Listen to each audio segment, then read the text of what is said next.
So for any of you who have watched any of my vlogging videos, I think it's apparent, and I've mentioned it, I am a very emotional person. I've been that way for as long as I can remember.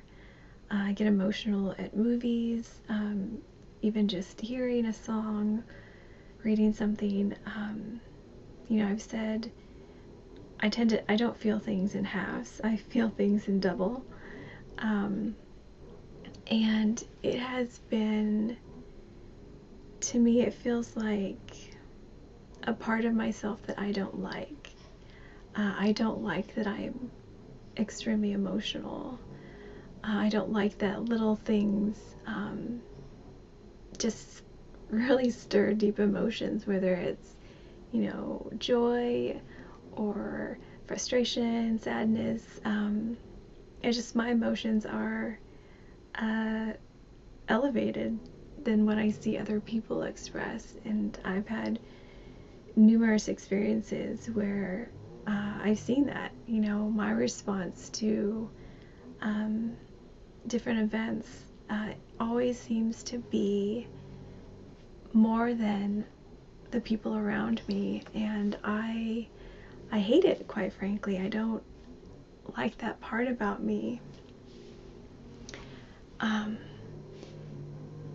I was reminded, going into the Passover season, and I've been preparing, reading the Exodus story, and trying to figure out which Haggadah to use for our family. And I was reminded of Moses, and I felt like God said, you just have to be like Moses. Look at Moses. Remember Moses. God called him. He said that he was slow of speech.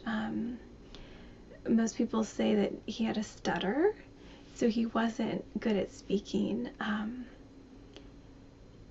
I think it's a beautiful thing, an amazing thing that God, the very weakness that Moses had, God chose that as his primary avenue to speak. He used a man who couldn't speak well to speak for God. And of course, when God first called Moses, he's like, no, I can't. So God allowed Moses to use Aaron to speak for him. Not that God was happy about that per se, but he allowed it.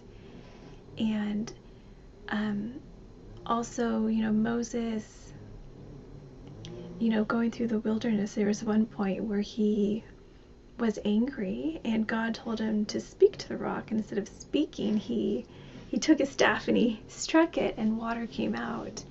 But he wasn't supposed to strike it, he was just supposed to speak. And I love just the humanness of Moses, that he had, physical limitation. He doubted himself, he doubted God, and he, outright sinned sometimes and didn't do what God told him to do, but God still used him.